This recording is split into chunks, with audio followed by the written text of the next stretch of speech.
Uh, Assalamualaikum warahmatullahi wabarakatuh.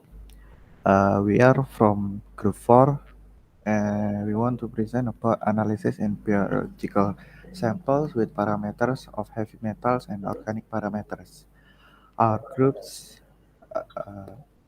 include me, Raselio Chlorozinta Pranaya, and Mahnas Nazari. And Cindy Alifa Zahira. okay, next. Heavy metals are essential components of aquatic environment usually found in really low concentration. The many parts of the heavy metal released into the earth discover their way into freshwater and marine environment as by many ways as input of the decomposition, kinetic, and disintegration due to rainwater. The accumulation of heavy metal in aquatic organisms organs sometimes can exceed the environmental level. The toxic effect usually occurs when the rate of uptake is exceeding the mechanism of metabolism, storage, and detoxification. Contamination of freshwater and marine environment by heavy metal has been reported to be present a lot of times. Zinc, chromium, mercury, lead, copper, cadmium, and arsenic are the important metals which contaminate the water and harmful to aquatic organisms. Uh, and this one is table source of heavy metal contains contaminants in the aquatic environment such as zinc uh, come from electroplanting industry, smelting and refining, mining, and biosolids. Another example is uh,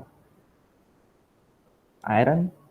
Iron alloys are processed to containers, cars, laundry machines, bridge buildings, and also the other source of iron as pharmaceutics, chemicals, iron fertilizers, and pesticides. And zinc compounds can move into the groundwater and into lakes, streams, and rivers. Most of the zinc in soil stays bound to soil particles.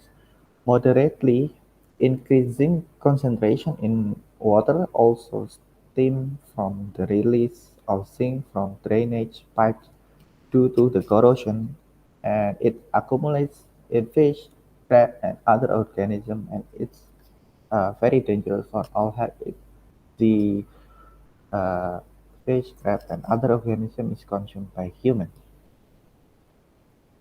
Next,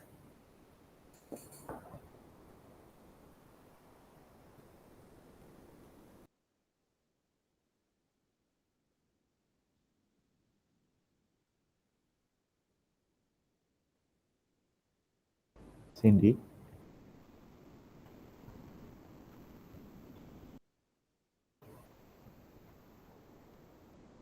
Cindy. Okay. Fish and heavy metals. Fish are of great economic importance but are affected immensely by various chemicals, including heavy metals, directly or indirectly in different ways. Several reports indicate high mortality of juvenile fish and reduced breeding potential of adults. Fail to understand the structural organization occurs in the organs due to pollutants in the environment. These structural changes vary with the body parts, nature of the pollutant, medium, and duration of exposure. Water quality characteristics also influence histopathological manifestations of toxic effects. The structural changes in the organs at the microscopic cellular and organ level leads to alterations of the function systems. Organic compounds in biological environment. Currently, there are many organic pollutants widely used in different industries and ubiquitous in the environment. The primary effect of these compounds is associated with their ability to produce adverse health effects and has a negative influence on ecosystems. Due to increased public concern for the environment, it is necessary to study the fate and the distribution of these compounds in different environmental compartments. The development of fast-sensitive, efficient techniques for sample pre-treatment and analysis of trace concentrations of organic pollutants are required.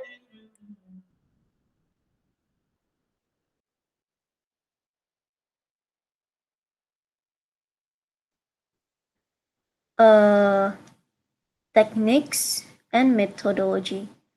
There are several methodologies in the literature for the study of organic pollutants in biological samples. These methods are primarily based on the use of gas or liquid chromatography, coupled with different types of detection, such as diode array and widely used mass spectrometry as analytical techniques with extraction techniques, such as Soxhlet, microwave, etc. Organic compounds and trace elements. Organochlorine compounds are man-made for many uses in industrial, residential, and agricultural practices. Semi-volatile organic compounds are both man-made and occur naturally in the environment. The source of SVOCs in the environment ranges from industrial use, such as plasticizers, to incomplete combustion of materials during forest fires.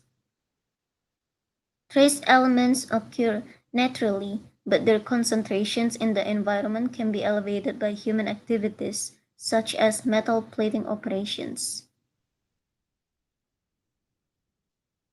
Organochlorine compounds. Organochlorine insecticides such as total DDT, dieldrin, and total chlordanes, and chlorinated industrial organic compounds such as total PCBs are all toxic man-made chemicals. They can enter streams directly from point source discharge or indirectly from stormwater runoff or atmospheric deposition. Many of these contaminants are hydrophobic and preferentially sorb onto stream sediments. They then become bioavailable to organisms who feed on the sediment, and the contaminants bioaccumulate as they move up the food chain when larger organisms prey on the smaller organisms. Because these compounds are lipophilic, they can be stored long-term in the waste. Also, most organochlorine compounds do not readily degrade, thus they persist in the environment for many years. Semi-volatile organic compounds.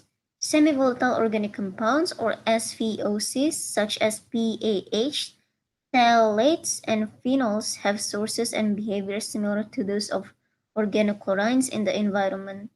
They are hydrophobic, bioaccumulate in aquatic organisms, and tend to persist in the environment. PAH and phenols can be man-made or occur naturally, whereas all phthalates are man-made. Many of the SVOC compounds are thought to be toxic, although the only compound with a sediment quality guideline is total PAH.